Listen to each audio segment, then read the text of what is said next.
Record. Ya, selamat siang. Assalamualaikum warahmatullahi wabarakatuh. Dr. Umaysaroh yang saya hormati, para mahasiswa yang saya cintai. Kita di pertemuan ketiga, jadi cepat sekali ini. Di pertemuan pertama kedua, kami hanya membahas basic ya. Jadi ada matematiknya, hanya review. Jadi matematiknya itu vektor, ada integralnya, kalkulus kita bilang. Jadi bagaimana medan vektor dan medan skalar itu nanti akan memainkan peranan penting di mata kuliah medan elektromagnetika. Dan saya juga minggu lalu menunjukkan beberapa contoh medan-medan yang ada di dunia, ya baik secara natural ataupun dibuat manusia. Saya bahas tentang medan listrik, medan magnet. Jadi para mahasiswa nanti mudah-mudahan nanti ada list akan tunjukkan ya, nanti kita bincang lah. Ibu Dr. Umaysaroh akan bantu saya, para mahasiswa juga harus bantu saya supaya perkuliahan kita semester ini berjalan sesuai dengan yang kita harapkan. Ya. Mata kuliah medan elektromagnetika ini mata kuliah yang cenderung orientasinya ke teori. Ya, tapi saya nggak mau, gitu. Saya nggak mau bahas teori aja, nggak ada manfaat yang signifikan nantinya. Ya. Hanya nanti penting buat orang yang mau riset. Tapi saya ingin juga pertama mahasiswanya juga interaktif ya, aktif bicara, aktif menjawab, aktif bertanya, dan nanti ada elaborasi aplikasi ya. Jadi nanti ada beberapa keywords ya, nama-nama yang mungkin akan kita dalami. Nah, jadi mahasiswa akan saya minta. Nah, hari ini saya akan memulai dengan yang dasar. Jadi kalau bicara tentang medan elektromagnetika, kita akan bicara pasti dengan medan listrik yang sederhana dulu ya. Yang mana basicnya itu adalah muatan-muatan yang diam. Ya, nanti setelah pertemuan kesekian kita akan masuk ke muatan yang bergerak yang dinamakan arus listrik. Ya. Jadi basicnya itu muatan bisa positif, bisa negatif. Yang masing-masing muatan itu nantinya kita akan tahu ya. Muatan-muatan itu akan mengalami gaya, ya. Akan terkena gaya, saling menarik atau saling menolak. Itu hebatnya medan listrik, muatan listrik. Jadi ketika kita belajar gaya gravitasi, dia hanya menarik. Ya. Gaya tarik menarik antara dua buah benda, gaya gravitasi. Tapi kalau di mata kuliah medan elektromagnetika, ketika kita membahas ada dua buah muatan, misalnya sama-sama positif, itu akan saling tolak-menolak. Nanti akan kita bahas di pengamatan Bapak Coulomb ya, orang Prancis ini, jadi bacanya Coulomb ya, bukan Coulomb, Coulomb. Ya, nanti kita akan lihat ada perhitungannya, ada fenomena, ada perhitungannya. Jadi gaya ya. Kenapa gaya? Kenapa Pak kita bahas gaya? Ini kan listrik ya. Karena gaya itu kelihatan sama manusia. Ya, manusia itu, kita para insinyur walaupun mendalami arus listrik, mendalami atom, mendalami apapun, itu kita ingin melihat, kita ingin mendengar. Ya, kita ingin efeknya itu tertangkap oleh panca indera kita, karena nggak bisa hanya pakai perasaan. Tidak ada efek, wah iya ya, nggak ada. Ya. Jadi perasaan itu nggak bisa bikin kita tambah yakin, kita harus melihat. Ya. Kalian nonton sepak bola gitu kan, nonton sepak bola, tiba-tiba videonya hilang, suara aja, pasti nggak puas gitu. Ingin lihat itu ketika gol. Nah, gaya itu akan menunjukkan ke kita, ada yang bergerak, ada yang tertarik, ada yang terdorong. Ya. Jadi gaya yang diamati oleh Coulomb. Nah, setelah itu baru didalami lagi ya dengan fenomena-fenomena alam ini ya. Insinyur berpikir, oh kalau begini harusnya begitu dong gitu. Ya. Coba deh kalau kalian ya, lagi malam-malam gitu nyalain api unggun gitu. Api unggunnya itu katakanlah jaraknya 3 meter, 4 meter dari kita. Kelihatan nyala kan gitu. Wah nyala itu api kan, senang kita. Dan kita merasakan panas gitu. Walaupun apinya nggak kena kita gitu. Ada sesuatu, itu fenomena. Jadi fenomena-fenomena itulah yang dieksploitasi ya kita bilangnya ya, dimanfaatkan oleh para orang pinter sebelum kita sehingga jadi teori ya, jadi model. Nah, ini penting, kalian insinyur ya, kalian bukan montir, kalian bukan lulusan SMA, bukan lulusan STM ya. Nanti ya setelah 2,5 tahun lagi atau 2 tahun lagi, kalian itu insinyur, berarti kalian harus lebih dari mereka. Ya, lebih di mananya? Pola pikir. Ya. Jadi kalian tidak harus jago skill nol there, enggak. Karena kalian dididik di sini untuk pola pikir, untuk model. Jadi ada model-model, itu penting model ya. Karena model itu memudahkan keadaan yang sebenarnya, kita bikin modelnya yuk gitu. Dari situ kita akan pelajari lebih dalam, kita coba nanti jawab masalah melalui model itu, nanti kita balikin lagi ke lapangan. Nah, itu yang kita bilang eksperimen nantinya. Ya, penting, eksperimen juga penting, karena kadang-kadang model kita perlu direvisi. Ini kurang ini nih, menurut hasil pengukuran kurang panjang nih, ya kita panjangin lagi, ukur lagi. Ya, dan itu sangat menarik ya, kita lihat menarik sekali aplikasi teknik elektro. Nah, setelah itu saya bahas medan listrik ya sebagai model tadi, dan kemudian visualisasi. Nah, visualisasi ini alat bantu aja karena tidak bisa dilihat. Kita tidak bisa melihat medan listrik, kita hanya bisa melihat efek dari medan listrik. Nanti di pertemuan ke-6 atau ke-7 kita akan belajar medan magnet, kita tidak bisa melihat medan magnet. Kita hanya bisa melihat efek yang ditimbulkan medan magnet. Nah, maksud visualisasi ini hanya ingin memberikan pemahaman lebih buat kita. Oh, kalau saya bisa lihat begitu bentuknya, ya. Tidak bisa dilihat tapi dipaksakan biar kelihatan. Dan terakhir nanti di mata kuliah ini saya akan sedikit membahas tentang medan listrik yang diakibatkan oleh muatan-muatan dalam jumlah banyak tak terhingga. Ya, kita bilangnya muatan-muatan terdistribusi. Oke. Saya mulai dengan yang sederhana dulu ya, nanti kalian harus aktif juga ya, konsep tanya-tanya juga. Nah, pertama ini pengamatan sebelum Coulomb. Ya, Coulomb itu baru tahun 1700-an lah atau 1800-an. Tapi sebelum Coulomb di masa yang lalu ya, yang kadang-kadang kita waktu di SD pun sering juga ikut-ikutan ya, itu ada pengamatan awal. Pengamatan awalnya itu ada dua buah benda yang jika digosokkan satu sama yang lain, dia akan memiliki sifat kelistrikan. Apa itu sifat kelistrikan? Sifat kelistrikan itu ditandai dengan benda yang tadi kita gosok-gosok itu ternyata mampu menarik benda-benda kecil. Ya, misalnya kita suka kan menggosok-gosok apa nih? Oh, misalnya sisir, kita gosok kemana gitu, penggaris ya. Kita gosok kemudian kita taruh di atas kepala teman kita, rambutnya diri gitu. Ya, itu rambut diri, artinya ditarik. Karena secara teori rambut itu tidak mungkin diri, karena rambut itu benda yang memiliki massa akan ketarik oleh gaya gravitasi. Ya, kecuali kalian pakaiin gel gitu ya, kaku tuh rambutnya. Tapi rambut yang kering ya, itu secara teori dia akan turun ke bawah, tapi gara-gara penggaris tadi yang kita gosok-gosokkan lewat baju atau lewat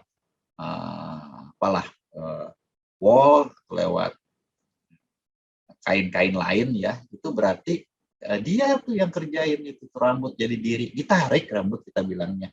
Atau beberapa itu bahkan menggunakan kertas-kertas kecil ya, kertasnya kecil ketarik juga gitu. Ya memang nggak bisa ya kita dengan cuma gosok-gosok itu tiba-tiba lemari ditarik sama kita, nggak bisa ya.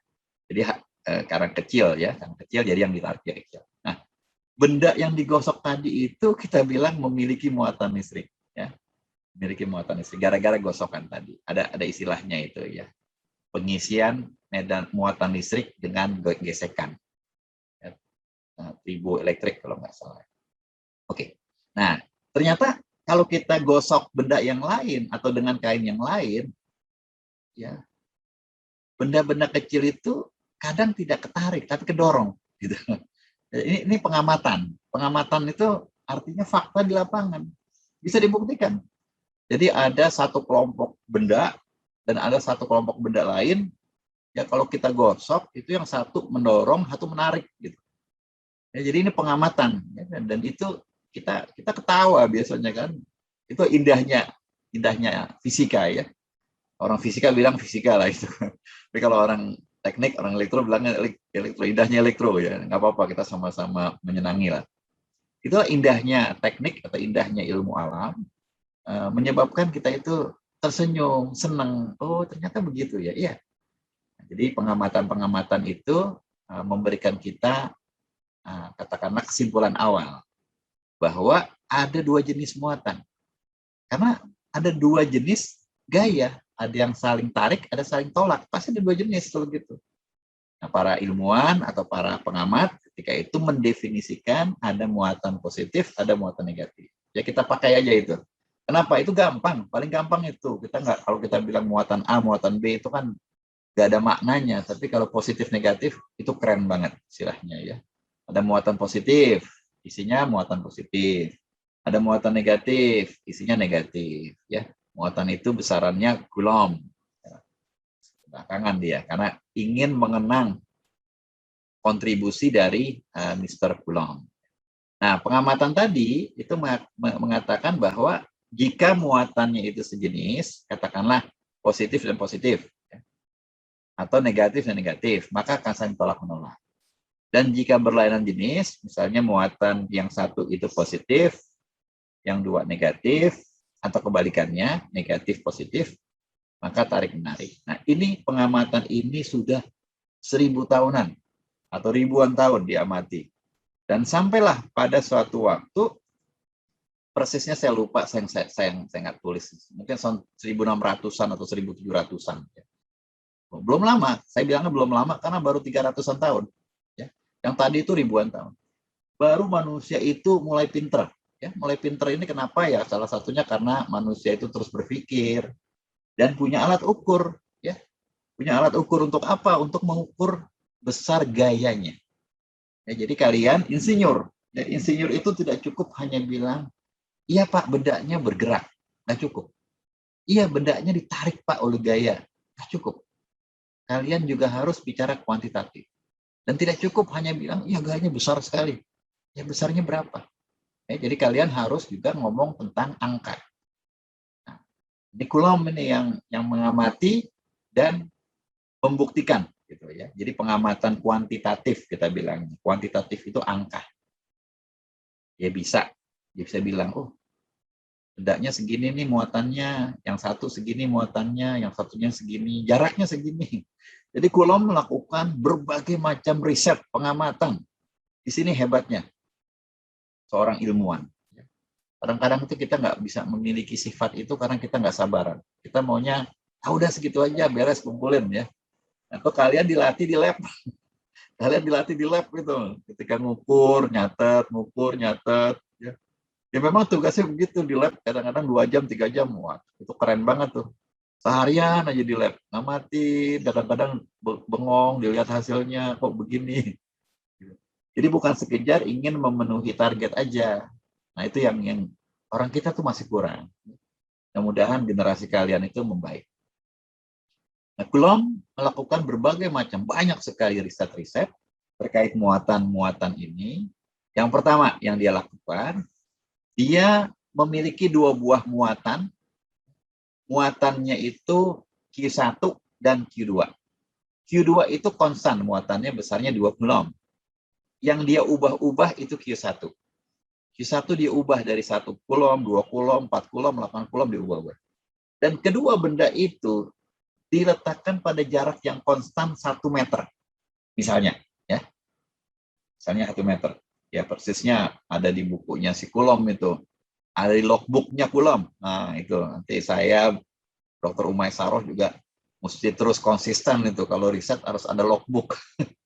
Jadi bisa di refer nanti. Oh, saya riset tanggal sekian, jam sekian, hasilnya sekian. Nah, itu kenapanya itu tercatat di situ. Kadang-kadang kita males juga. Nah, Coulomb-nya rajin. Ditulis di situ. Ketika muatan pertama itu 1 Coulomb, ternyata gayanya 2 Newton. Ketika muatan pertamanya 2 Coulomb, gayanya 4 Newton. Ketika 4 Coulomb, 8 Newton, dan selanjutnya.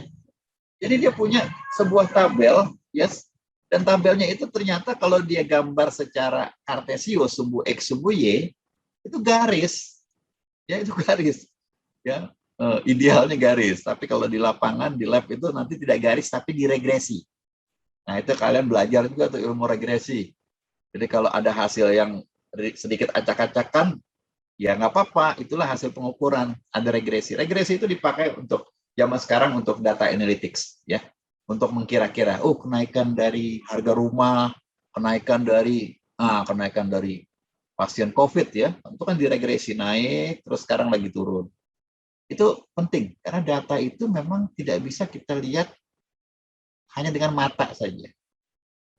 Nah, di sini juga ini saya gampangnya aja begini. Jadi disimpulkan oleh Coulomb bahwa gaya yang bekerja pada muatan itu proporsional dengan muatan pertama. Nah, sekarang dibalik sama dia. Gimana kalau muatan kedua juga, muatan kedua yang diubah, muatan pertama konstan. Ternyata hasilnya juga disimpulkan gaya yang bekerja proporsional dengan Q2. Berarti proporsional dengan Q2 dan Q1. Ya. Dan yang terakhir, yang dia lakukan pengamatan lagi, jaraknya saya ubah. Jadi rajin dia ini, ya, rajin, waktunya banyak, ya. Gangguannya nggak banyak kali zaman dulu, belum ada jet-jet, ya, belum ada Facebook, belum ada TikTok, ya. Jadi dia riset aja di labnya, dia riset aja, diubah ini, diukur, diubah ini, sederhana sekali, ya. Tapi karena sabar dan dia mampu bekerja secara sistematis, kita bilangnya. Itu ya teman-teman yang lagi magang itu nanti sistematis juga lihat. Ya, lihat kenapa ditambahin ininya, kenapa ini harus dilakukan SOP seperti ini, itu sistematis. Ya, karena sudah dibakukan maka di SOP-kan. Nah, kalau riset itu seringkali SOP dasarnya ada, tetapi tindakan di dalam risetnya bebas. Nah, ini dia pinternya si Coulomb begini. Masa sih gaya nggak berubah terhadap ini, terhadap itu, terhadap ini. Nah, dia cerdas gitu. Ya, mungkin aja dia juga, gimana kalau gelap, kalau terang, dilakukan juga, tapi ternyata nggak ada pengaruhnya. Ya.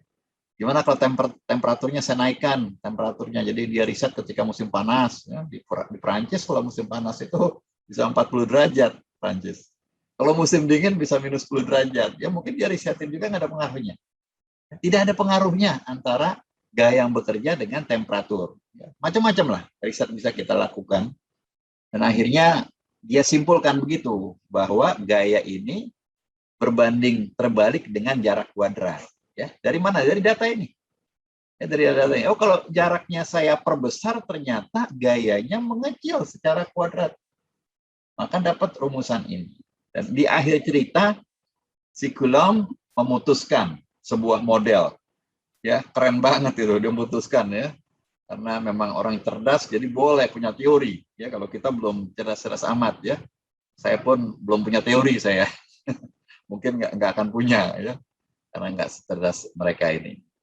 Dia simpulkan bahwa gaya sama dengan sebuah konstanta dikalikan muatan pertama dikalikan muatan kedua dibagi jarak kuadrat. Inilah gaya Coulomb. Luar biasa. Dia sebut itu sebagai hukum Coulomb. Bukan dia yang nyebut.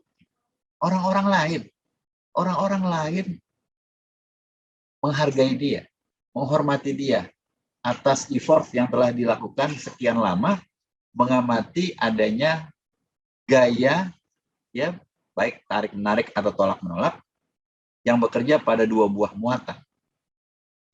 Berhasil dia menciptakan sebuah rumusan angka, dan ini mudah-mudah susah atau susah-susah mudah, ya. Tapi dia berhasil dan dia mendefinisikan sebuah konstanta di sini. Nah, belakangan konstanta itu dikenal dengan, ya, K ini dikenal dengan 1/P 4P epsilon 0. Nah, ini lebih complicated tapi nggak apa-apa. Zamannya Coulomb belum ada. Ini zamannya Coulomb waktu itu konstantanya ini besarnya, K ini besarnya 9, ya, di bawah ini, ya. Besarnya itu 9 kali 10⁹ meter dibagi farad, ya. Dibagi farad, ya. Jadi ini di zamannya Coulomb angkanya segini. Tapi belakangan para peneliti lebih detail bekerja bahwa K ini bisa dituliskan dengan 1/4P epsilon 0. Nanti akan kita lihat ceritanya dari mana, ya. Dan epsilon 0 ini punya nama, ya. Ini sangat penting ketika kita membahas pengaruh gelombang elektromagnetik di udara, ya. Elektromagnetik penting apa? Penting banget karena hampir semuanya itu elektromagnetik. Ya si tadi Diko kerja di bikin panel itu nanti ada trafonya, ada apanya, ada kabel yang mengirim tegangan tinggi, distribusi segala macam. Itu pasti ada pengaruh dengan udara. Ya, pasti ada pengaruh dengan apakah itu medan listrik, medan magnet dengan udara. Jadi ini salah satu besaran yang terpenting di dunia. Dalam alam ini salah satu besaran yang penting. Ada beberapa besaran penting, salah satunya permitivitas udara, epsilon 0. Saya hafal karena saya udah kenal ini sejak tahun 92, 93, 8,854 kali 10 pangkat minus 12 farad per meter. Ya. Dan kalian nggak harus hafal, bisa kalian tulislah entah di pojokan mana, kapan-kapan kalau mau mencari. Ya, atau kalian tahu namanya, nanti bisa cari di Google. Apa sih permitivitas udara itu? Nah, itu keluar pasti epsilon 0 ini. Ya. Oke, jadi singkat ceritanya, gaya Coulomb saat ini dituliskan secara standar sebagai berikut. Ya. F sama dengan 1/4 pi epsilon 0. Ya. Ini kalau kalian mau cepat ngitung berapa nih, 9 kali 10 pangkat 9 MPF.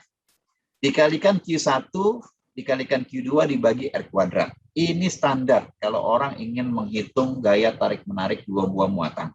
Ya. Jadi udah pakai aja punyanya Coulomb. Baik ya, nanti akan kita hitung habis ini. Tapi sebelum saya ke sana, saya ingin mengingatkan ke kalian, gaya adalah besaran vektor. Ya. Jadi sekali lagi, seorang insinyur itu harus bicara presisi. Kalau ngomong besar, berapa? Pak, temperaturnya tinggi, berapa? Katakanlah 50 derajat Celcius, 70 derajat Celcius, 1000 derajat Celcius. Nah, itu baru kita bilang, oh iya, kayaknya tinggi tuh. Pak, gayanya besar, Pak. 10 Newton. Ya, tapi arahnya kemana? Gitu. Ya, jadi ketika bicara vektor, tidak cukup hanya besarnya saja, tetapi juga arahnya. Nah, si Coulomb ini juga ngajarin kita ternyata ya. Samping dia ngajarin kita, ini loh rumusan ngitungnya, juga arahnya. Arahnya sederhana aja ternyata. Arahnya itu adalah mana? Muatan pertama. Ini Pak, ada di sini, di suatu titik. Ya, nanti akan ditunjukkan. Oh, titik P misalnya. Muatan kedua dari mana? Di sini Pak, di titik Q misalnya. Ya, ternyata gayanya itu berada pada garis penghubung keduanya. Jadi kalau kalian punya titik di sini, titik di situ, tempat kedua muatan, tarik garis penghubung, agak panjangan dikit. Ya, pakai penggaris juga bisa. Nah, kemudian kalian lihat, ini muatannya sejenis apa beda jenis? Beda jenis, Pak. Dua-duanya, sejenis, Pak. Dua-duanya negatif atau dua-duanya positif. Oh, pasti tolak-menolak. Ya, kalau tolak-menolak, gambarkanlah begini. Sini yang ini, ke sana yang ini. Jadi kalau udah tahu garis penghubungnya, gampang, tinggal gambarkan. Ngitungnya gimana? Nanti ngitungnya ada. Ya, yang penting kita tahu dulu bahwa gayanya itu berada pada garis penghubung. Kalau muatannya berbeda jenis, gimana Pak? Yang Q1 negatif, yang Q2 positif. Tinggal dibalik aja arah gayanya, yang ini ke sini, yang ini ke sini. Dibalik aja. Ya. Kita akan hitung. Ya. Jadi ungkap sekarang bahwa gaya itu mempunyai besar yang ditandai oleh yang depan ini, tadi di halaman sebelumnya juga ada, dan arahnya yang ditandai dengan ini. Ya, jadi kalau kalian lihat, ini gayanya sama nih, F1 dengan F2. Jadi gaya tolak-menolak itu sama. Ya, simetris deh kita bilangnya. Ada Q1, ada Q2, ada R kuadrat. Q1, Q2, R kuadrat. Jadi modalnya cuma ini aja, Q1, Q2, R kuadrat.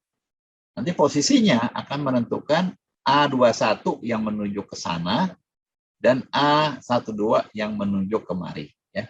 Jadi kita definisikan arah menunjuknya itu saling menjauhi. Ya, saling menjauhi. Karena kalau Q1-nya positif, Q2-nya positif, maka yang depan ini positif. Oke? Yang depan ini positif. Jika Q1-nya negatif, Q2-nya negatif, yang depan juga ini positif. Jadi positif. Arahnya begini memang. Tetapi akan jadi berbeda kalau Q1 negatif, Q2 positif. Atau kebalikannya. Ya. Q1 positif, Q2 negatif. Maka hasil kalinya akan negatif. Negatif itu secara matematis langsung mengubah arah benda ini jadi arah vektor ini menjadi berlawanan arah. Ya. Yang membuat rumus ini otomatis gitu. Jadi memang rumus keren ditemukan oleh orang keren, ya, dan dipakai dari sekian ratus tahun lalu sampai sekarang.